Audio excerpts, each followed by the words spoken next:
Bueno, buenas tardes para todos. Mi nombre es Juan Sebastián Celi. Actualmente me desempeño como profesor en la Universidad Europea de Madrid y hoy pues les voy a compartir experiencia trabajando con robots subacuáticos y aplicando ROS para poder trabajar con ellos, ¿vale? Vamos a hablar particularmente sobre unos temas puntuales para que todos tengamos una misma técnicas en común, un hilo conductor. Particularmente algo muy general sobre el modelado que usé para poder trabajar con ello. Un diseño para solucionar un inconveniente que propusimos, un problema a resolver, una arquitectura de software que planteamos para dar solución a este problema, la aplicación fundamental que es agarrar objetos, particularmente productos que se puedan cosechar bajo el agua, ya explicaré con más detalle esto, y finalmente lo que logramos, conseguimos y de cierta manera en lo que seguimos trabajando, ¿vale? Lo primero, ¿qué necesidad hay de cosechar bajo el agua? Vale, es una propuesta que mucha gente está trabajando actualmente, principalmente personas que se dedican a la hostelería y también a la búsqueda de otras fuentes de nutrientes para el ser humano o para los animales. ¿Por qué es importante? Ya que más del 70% de la superficie terrestre está cubierta por agua, quizás es una superficie que no hemos utilizado lo suficientemente para poder tener provecho de ella. Así que es una propuesta válida que se está trabajando, quizás aún falta mucho por desarrollar y quisimos nosotros darle una solución desde el punto de vista de la ingeniería para poder resolver este inconveniente o ayudar a encontrar soluciones en torno a ello. Particularmente, trabajamos en un grupo de investigación el cual lleva muchos años trabajando con desarrollos robóticos para aplicaciones bajo el agua, el grupo de robots y máquinas inteligentes de la Escuela Industriales de la Universidad Politécnica de Madrid, donde hice mi tesis de doctorado. Particularmente tenemos desarrollos que han ido orientados a solucionar problemas bajo el agua. El de la parte derecha es un robot de estructura variable, bueno, izquierda de ustedes, un robot de estructura variable que buscaba hacer navegación, desarrollado hace ya más de 15 años, y Diverbot, o Carlitos, como se le conoce con cariño, un robot antropoide que tiene capacidad de manipulación y caminado bajo el agua. Realmente las soluciones propuestas a nivel mundial son muy variadas, desde una caja de zapatos, como lo puede ser el ROB tradicional, que se encargó de buscar a la gente que se perdió en el fondo del mar hace un par de meses, como también pueden ser soluciones mucho más amigables con el ser humano, como el Ocean One diseñado por la Universidad de Stanford. Particularmente, las soluciones de manipulación bajo el agua tienen muchos retos y obviamente es uno de los puntos a resolver cuando trabajamos bajo el agua. Desde el punto de vista de los desarrollos hechos en España, uno de ellos y el más llamativo puede ser quizás el robot de Girona 500, ¿vale? Son unas de las múltiples soluciones que existen en el mundo, múltiples que existen. No estoy agotando simplemente a que estas sean las más válidas. Son soluciones que se han planteado y que han solucionado muchos de los problemas que hasta el momento se han resuelto y se siguen resolviendo en este campo. Particularmente, nosotros con nuestra experiencia nos dimos cuenta de varias situaciones y es el problema de la estanqueidad, aunque creemos que está resuelto, sigue siendo un problema porque genera muchos retos a nivel de diseño mecánico. ¿Ya? Y hay otro particular, un problema particular que no está resuelto del todo y creo que es de mayor interés en el ámbito de la robótica y es manipular objetos bajo el agua. No es tan trivial como uno creyera. Y aunque hemos hecho desarrollos en un ambiente como el aire, sin problemas como la estanqueidad o ello, manejar objetos bajo el agua tiene su complejidad, sobre todo por los efectos que genera el fluido sobre el agarre, la fricción, incluso las fuerzas que aplican los mecanismos para agarrar los objetos. Eso es parte de la experiencia que hemos tenido con los robots que hemos desarrollado. Obviamente, la idea surge y está relacionada con una patente que tenemos en crear un sistema heterogéneo de robots para poder solucionar el problema que planteaba en un principio, de cosechar y extraer objetos objetos y particularmente productos de agricultura bajo el agua. El sistema es heterogéneo porque no se necesitan las mismas herramientas para todos los procesos y es por eso que se requiere que sea muy diverso. Este boceto fue un desarrollo preliminar al robot que terminamos planteando, ¿vale? Nos planteamos unos objetivos en los cuales eran diseñar y construir un robot submarino que tuviera capacidad de agarre, que pudiéramos hacer tareas de manipulación y supervisión en el agua. Luego, planteamos estrategias de control para trabajar en la profundidad del agua. Eso es un área de investigación en la cual desarrollé mi tesis de doctorado. Y, obviamente, una estrategia de control para agarrar a cosas bajo el agua. Son dos cosas. Una, controlar la profundidad y la estabilidad del robot bajo el agua, y la otra, manipular bajo el agua. Bueno, algo muy general para que hablemos el mismo idioma. Esto es un dron, pero sumergido en el agua. Entonces el modelo cinemático es el mismo. El modelo dinámico evidentemente cambia, pero a nivel cinemático conservamos un modelado muy análogo al que se usa tradicionalmente en el manejo de los drones. ¿Por qué? Porque la estructura que planteamos en el diseño era muy similar. Importante en este caso es la matriz en la cual yo localizo los thrusters. ¿Por qué? Porque me va a permitir aplicar los impulsos al móvil y el móvil va a poder tener más grados de libertad en función de cómo estén orientados estos thrusters. Evidentemente esto fue base y entrada al diseño que lo hicimos desde cero. Hicimos un frame similar al de un dron con sus thrusters y con la capacidad de tener módulos para poder ser ampliados si se llegase a requerir. Y una estructura de electrónica muy similar, por no decir que la misma, que utiliza un dron de forma tradicional. ¿Por qué? Porque los thrusters son manejados igual que como se manejan para un dron, para este tipo de robot. La estructura, la instrumentación del robot es la misma prácticamente. En este caso está limitado de cierta manera, que fue un error que tuvimos en la concepción del diseño, y es la tarjeta que administra la información del sistema, que es una Raspberry que tiene una capacidad de cómputo extremadamente limitada. Evidentemente tiene sistemas de percepción como el sonar y las cámaras, y capta señales del ambiente como lo puede ser la profundidad, la humedad y la temperatura, y las señales de las fugas que tiene dentro de las superficies de los recintos estancos. Los flujos de energía, tiene dos fuentes de energía, una de 24 y una de 12 voltios, porque el dron, en este caso el robot, va acordado, es decir, tiene dos líneas de administración de potencia que están en la superficie o en la estación de tierra. Y una línea de datos, que es una línea de Ethernet, con la cual podemos comunicarnos con el robot. Particularmente los actuadores, los thrusters de toda la vida, con los cuales se puede hacer impulsos sin ningún inconveniente. Un comportamiento tradicional de un motor de este tipo sin escobillas, así que de cierta manera los algoritmos que están desarrollados para los drones podrían servir para el robot. Sin embargo, nosotros no tenemos sistemas de percepción tan finos bajo el agua como los tenemos para cuando están en el aire. Así que localizar un robot bajo el agua es un problema mucho más complejo que localizar un dron, aún teniendo unos sistemas de captura de movimiento, y por ende los algoritmos se vuelven un poco más complejos que los que hasta ahora la comunidad ha desarrollado.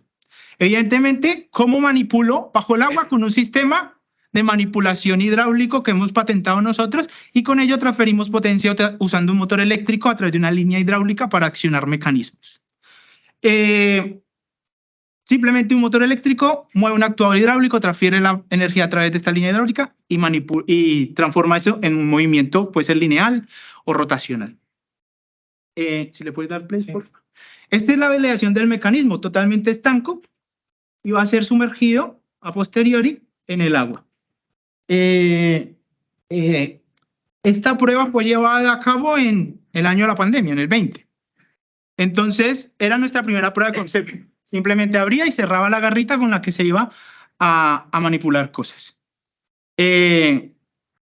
Ahí tenía una esfera con la que jugaba y hacía las pruebas. No tiene una realimentación de fuerza, no hay un sistema que capture la información, no realimentamos datos cuando se hace la captura de los objetos. Simplemente lo hacemos a lazo abierto diciendo abre o cierra la pinza. Siguiente, por favor. Creo que no la puedo hacer aquí. Vale, este es el prototipo final. En la parte izquierda se pueden observar cómo se tenía que apretar las cosas para que estuviesen alojadas en los recintos estancos, y en la parte derecha del prototipo totalmente finalizado sobre un bastidor en el cual estaba soportado antes de las pruebas. Lo que nos importa realmente y es cómo está esto por dentro. Vale, una arquitectura basada en ROS 1 de forma tradicional para poder ampliar un poco la concepción de desarrollo que teníamos nosotros, ya que nosotros venimos desde un área netamente mecánica, por así decirlo, y donde nuestros mayores avances han sido desarrollos y diseños de nuevos mecanismos. Nosotros estábamos haciendo la migración a comenzar a hacer desarrollos y aplicaciones basados en software.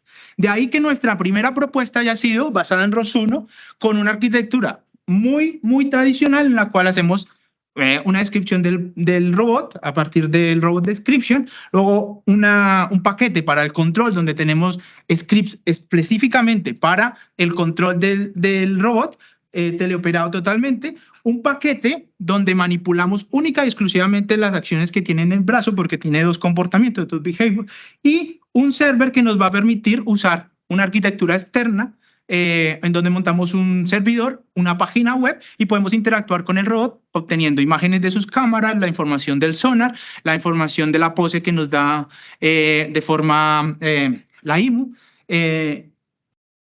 y también la profundidad que es muy importante y si hay fugas. Y desde la interfaz podíamos armar o no el robot para así poder trabajar con él.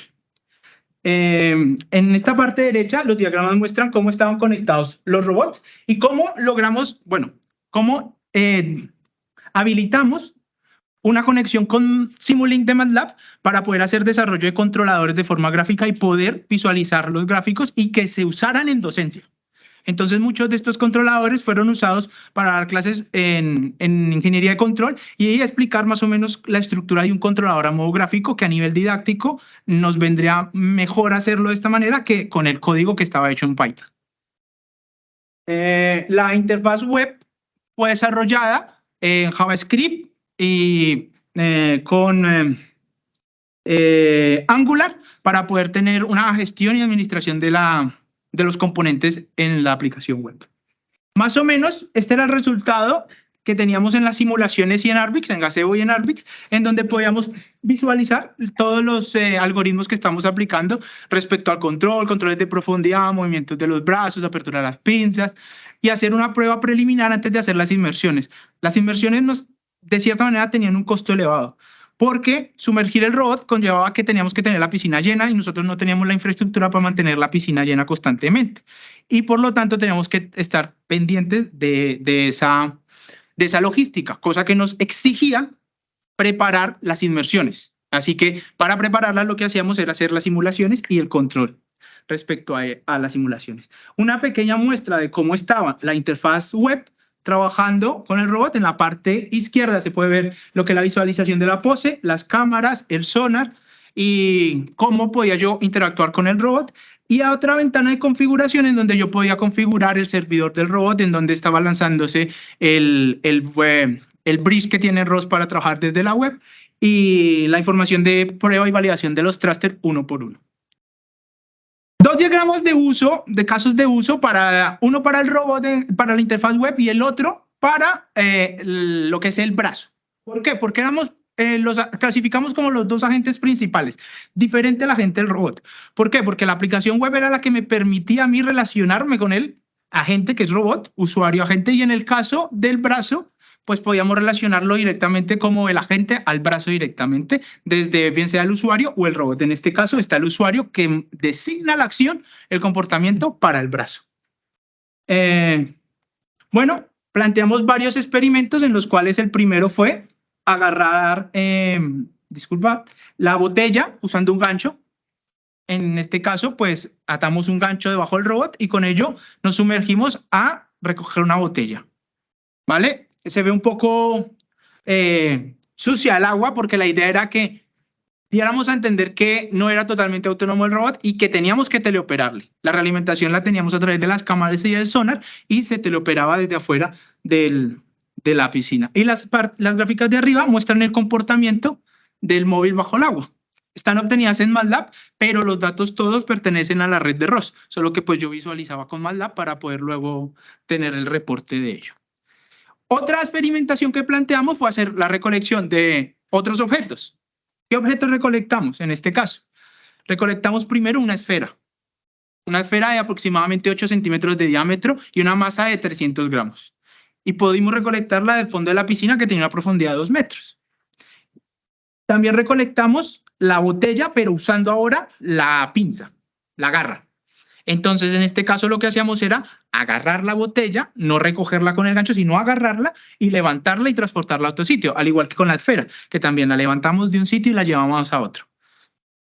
Y por último, la prueba que más nos importaba. Era si éramos capaces de arrancar o alar una planta del fondo del lecho en donde estuviésemos. En este caso, pusimos una planta, a la cual le adjuntamos unas lastres para que emulara un comportamiento de estar sembrada y que el robot tuviese que hacer fuerza para ello.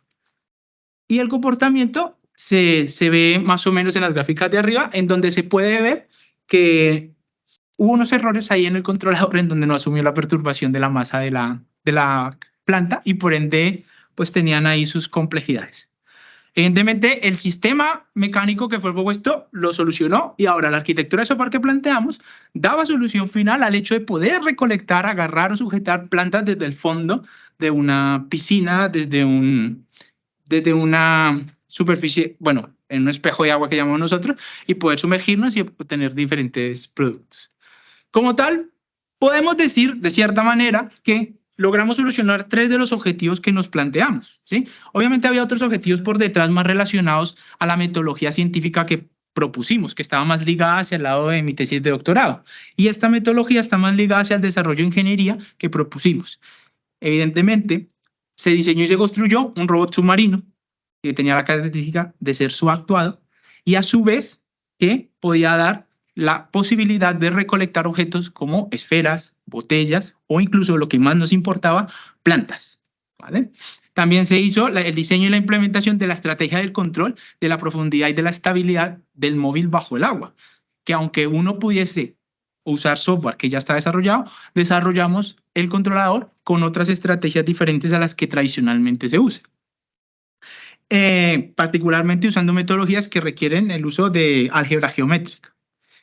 Luego, o por último, una estrategia de control para agarrar los objetos y demostrar que se puede haber una interoperabilidad desde un piloto o usuario externo del robot que controle el robot y ayude a solucionar estos inconvenientes.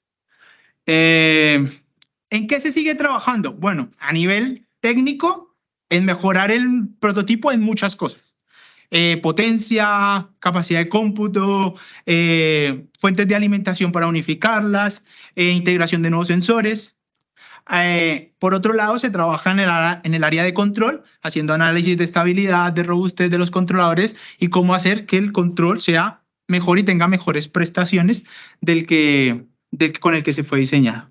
Evidentemente, la plataforma nos dejó algo y es que tenemos una plataforma en la cual podemos validar estrategias de control y sirve para dar prácticas y enseñanza a personas que se estén formando, estudiantes que se estén formando en situaciones de control o relacionadas con robótica, porque permite hacer integración de software como lo puede ser MATLAB o como lo puede ser el mismo Python o C++, y poder hacer desarrollos de algoritmos en ese aspecto. Entonces tenemos ya una plataforma sobre la cual validar y probar y desarrollar nuevas cosas. Así que obtuvimos un producto que no estamos buscando, pero fue de alta ganancia y pues eso conllevó a que tuviésemos, digamos, grandes resultados. Así que espero que les haya gustado y que si tienen algunas preguntas lo vamos a hablar después. Muchas gracias por su atención y justo antes del dinosaurio.